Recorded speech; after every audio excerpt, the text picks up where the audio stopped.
And coming down the stairs to the basement, it's my new friend, Daniel Lamarre. Daniel, how are you? I'm doing great. I'm very excited about the relaunch of all of our shows. So that's why you're talking to a guy that is laughing right now. And if you see the sun in my face, it's Yes. because it's the new theme of Cirque du Soleil. We're saying the sun is rising again. Boy, and what a struggle you had. COVID, and you address this immediately in the book. COVID had obviously a tremendous effect on Cirque du Soleil. Tell me about the beginnings of COVID. When did you know that there was going to be probably a big problem on the horizon? Yeah, it's I remember on March 13, which was a Friday the 13th, which was very Yeah. bad, and we just kept hearing every single hours that we had to shut down our touring shows because all the cities where we were around the world were shutting down. And I thought, because Las Vegas is very, very important to us, that if Las Vegas can remain open, we're good. And then on Saturday 14, I'm at my hairdresser and she couldn't do anything because every moment I was receiving phone calls from my people in Vegas. And then an hour later, Vegas was shut down, meaning that the company was shut down. So we went from 44 shows to zero show within 48 hours. That was a huge disaster for And, us. and I've read enough of your book to know that the biggest pit in your stomach was really not about the company as much as it was all of these wonderful performers that rely on the paycheck that you're able to deliver for them. Yeah, that was so tough because, sometimes people are asking themselves, what's your purpose in life? And my purpose in life is to create jobs for artists because, it's very, very tough, even in today's world, for an artist to have a decent life and live through his or her passion. And that's why I'm supplying. I'm supplying about 2,000 jobs to artists. And then to have to tell them that I could not support them anymore was amazingly sad for me.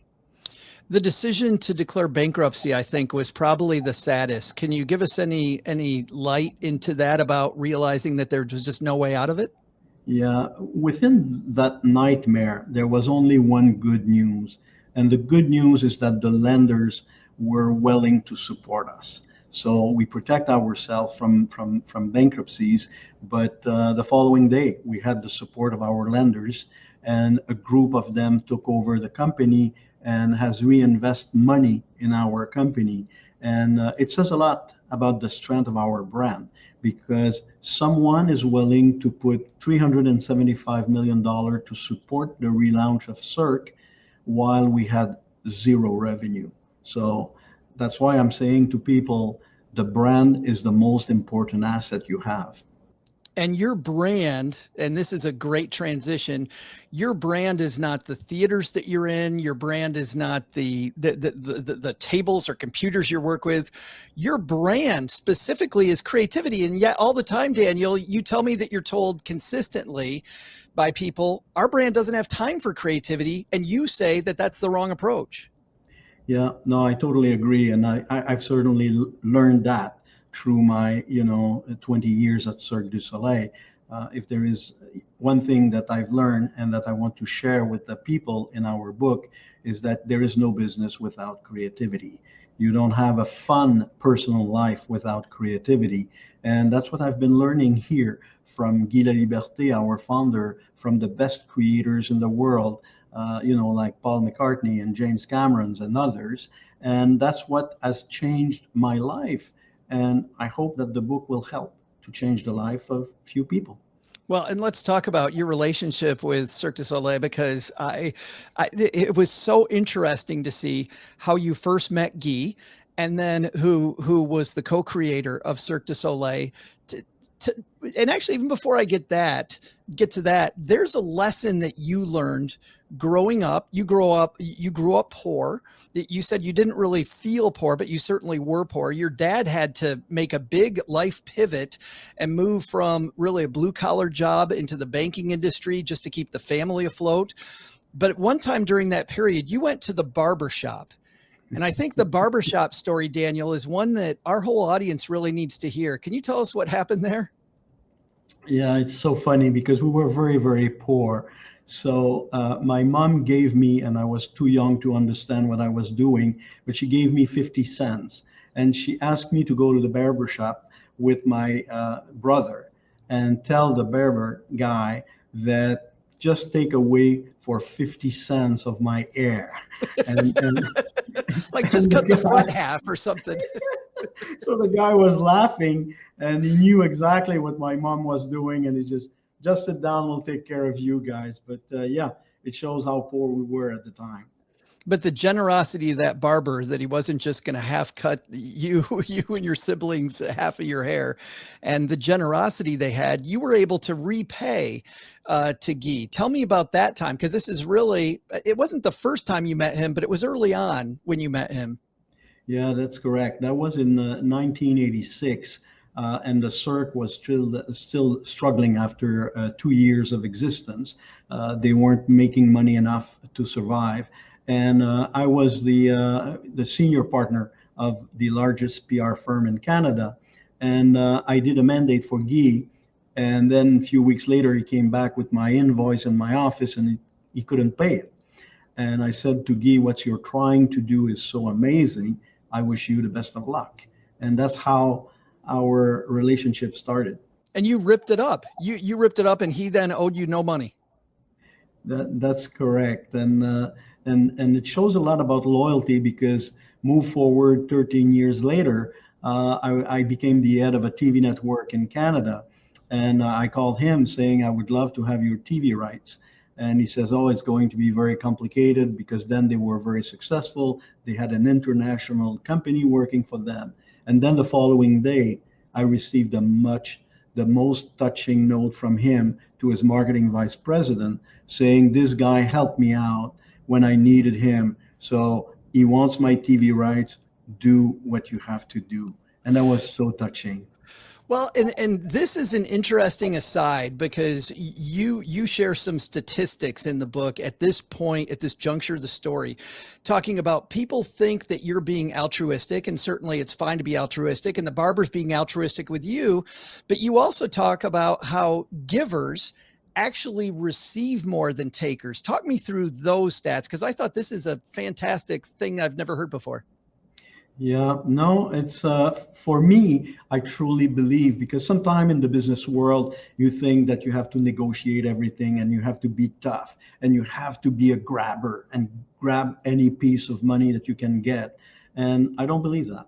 I believe that giver are the one that on the long run wins because you create great business partner that can last. You create an amazing network of people with whom you have great relationship. So for all those reasons, I always thought that being a giver will bring back to you, as my little example with Guy showed us. It always comes back. I'm a true believer in that philosophy. As I was reading that, I was just thinking about the number of times that I have given to somebody purely because they've given to me before. It's just a powerful reminder of how important these relationships were. And clearly your relationship with Guy ended up helping both of you.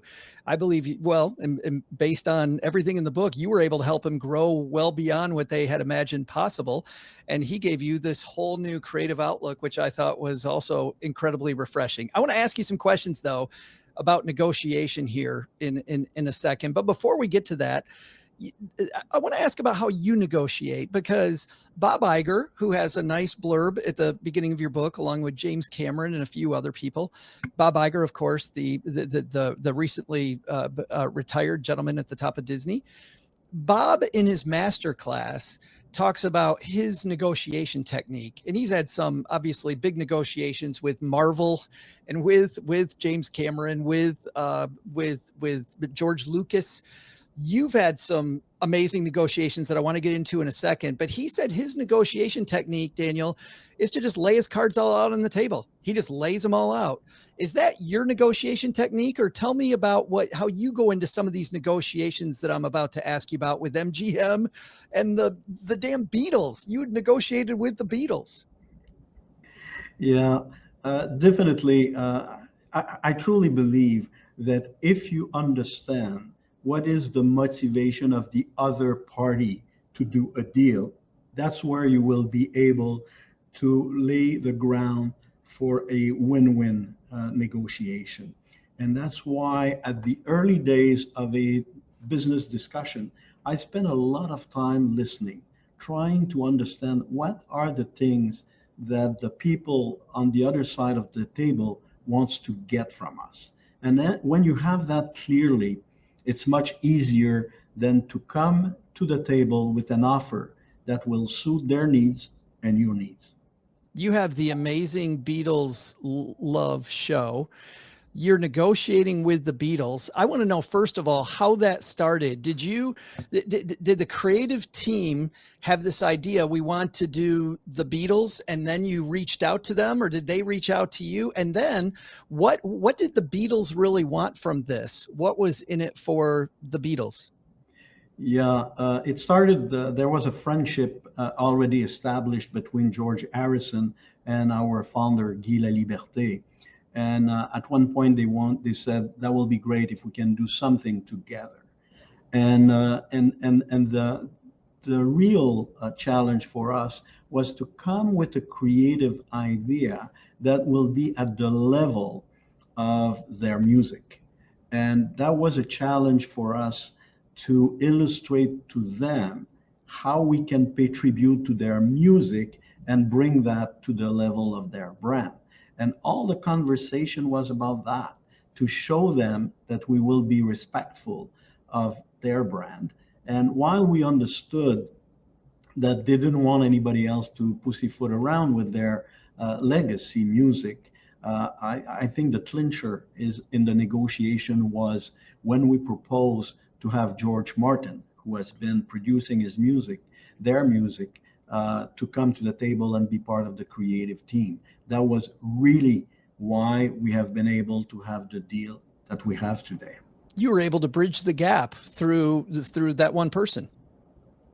That's exactly right. And then they felt comfortable because they said, you know, our music legacy is protected by George Martin. And then Cirque du Soleil are the best live show creator in the world. Therefore, we have a great deal of confidence. But the one thing when you approach something like that, you have to agree to yourself that the main public to reach out first were the Beatles itself. That was very, very important for us that Paul, Ringo, Olivia Harrison, and Yoko Ono felt very good about the content of the show. So we spent a fair amount of time, even if we were not obligated by contract, we spent a ton of meetings with them to illustrate to them what the content of the show was going to be, to make sure that we will please them. And our reasoning there was, if we please the Beatles, then our chances increases by a mile to really please their fans. I thought of so many analogies in my own life when you told that story in the book about how spending that extra time and talking about how we're going to be respectful, and this will be more of a long-term loving relationship where we're building the legacies really of everybody. I think that extra care is so important, and obviously that's why it's lasted so long, I'm sure. Yeah, totally. And also in the creative process, I always thought that being respectful to the other members of your creative team is very, very important. And then again, that's why when you nurture creativity, what does it mean? It also means that you're nurturing relationship with your colleagues. You're nurturing relationship in your personal life with, you know, your love, with your family. And that's something that creativity brings. It enriches your personal and your professional life. You had a completely different negotiation with the owner of the Mirage, MGM. They have a $30 million budget. You explained to us that $30 million sounds like a lot of money, but that ain't going to do it. Tell me about that, creating that win. Boy, you had to go that, not even the extra mile, probably the extra 1,000 miles on a jet plane, Daniel, to get this thing done. Yeah, that was a very interesting story because we had a good relationship with MGM, and we had already, very successful shows on the strip. So one of our creative guy came to me and showed me the amazing design of the actual theater of the Beatles show. So we flew to Las Vegas. We knew that the CEO of MGM was having his table at the same restaurant all the time. We just show up at his table, and he looked at us and says, "Guy, what are you doing here?" We said, "We have something to show you. Just give us 5 minutes." He And seemed we like he show was him so the design of the theater. he sounded like he was so annoyed. He was so annoyed you were there. Right. Totally, totally. And then he says, how much does this theater cost? And I said, I have no idea. I'm not the construction guy. Your people knows about construction. And therefore he calls me 2 or 3 weeks later, and he says, Danielle, I want to have a meeting, a video conference with you and all your creative team. And I gather everybody in the room. And then he says, Danielle, I want to talk to you and your team. And I said, go ahead, we're here. He said, I just have one thing to tell you guys. First, the theater is costing $90 million. The show is better to be good. Yeah, because that was his statement. I read that first statement when he said 90 million, and I could imagine the pit in your stomach. Like, oh, this is going south right now. Yeah, but again, it says a lot about the importance of pushing the boundaries of your creativity all the time. And that's what we did here, because we thought from the get-go that if we have a theater that is a statement in itself, people will realize that we are treating the Beatles brand and the Cirque du Soleil brand at the level that it should be. And it's working. Let's talk about the Cirque du Soleil brand. You walk into the get ready for the first press conference where they're announcing your appointment. You are in a suit and tie. And luckily Guy wasn't there, because you say that Guy would have cut your tie immediately. But there was someone else there, and she was taking care of you, making sure that you got rid of the tie, change it up. Tell me about not a culture transforming, but your transformation from some companies that may have been somewhat creative to an amazingly creative organization like Cirque du Soleil. Yeah, that was kind of a shock for me, because you can imagine, the CEO of a TV network showing up here with, his, jacket and tie and traditionally dressed, and the marketing person from Cirque telling me, you cannot show up in a press conference of Cirque du Soleil wearing a tie. And I said, you're serious? She says, yeah. And she didn't let me talk. She just took it away from me. And she said, oh no, your jacket doesn't work. And I said, what do we do? And then she took kind of a leather jacket of Cirque du Soleil and put it on. And even me showing up that way at the press conference, the media that knew me were very surprised. I said, oh my God, that's quite a change.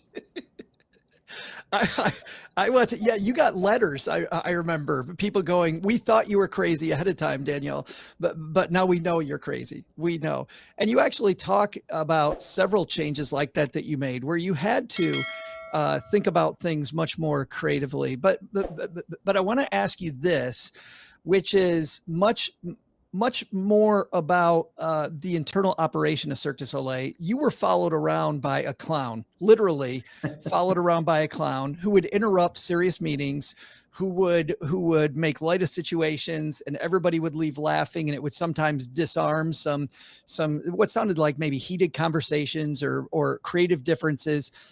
You say that the average organization obviously doesn't need to put a clown on the payroll, but you have a point about the clown. What's the point?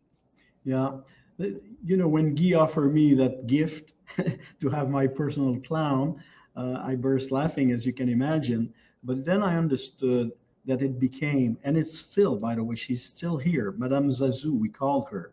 She has become a symbol, reminding me and all the employees of Cirque that's what we're doing. We're doing entertainment. So that's why I'm saying to any organization, doesn't matter what you do, you must have a symbol that illustrates what you do. If you're a toy company, I think you should have kids in the building playing with your toys, or you should be playing with your own toys. And if you have car, people should be entitled to try those cars. You have to define what is the symbol that will remain your people daily. That's what you stand for. That's the nature and that's the purpose of what you do.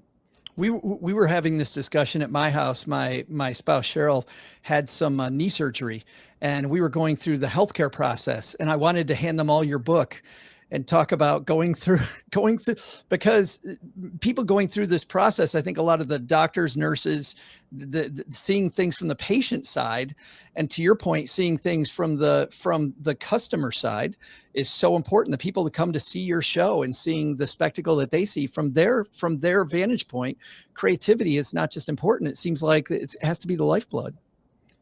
No, you're right. It's a state of mind. And when I walk in a theater of Cirque du Soleil, the only thing I'm looking at is the public reaction, because that's what is important to us. And because I'm there to entertain them, and if they're not entertained enough, then I might have an issue. So to go back to your healthcare situation, I think it's very important that the people that are working there remind themselves what is their purpose in life. And their purpose in life is to take care of people. And sometimes they're too, related to their own scientific and or hospitality situation, that they forget why they're there. And they're there to take care of people. And I bet you that they don't even use those words, taking care of people. And I think that's a great place to leave this. The book is called Balancing Acts, Unleashing the Power of Creativity in Your Work and Life. And I'm assuming, Daniel, it is available everywhere. Yeah, it will be starting in January. And I'm really looking forward to not only share the book, but for me, it's a springboard for exchanging with our people, talking with people, communicating with people. So that's why you're talking right now to someone that is so excited, because it's a new experience for me.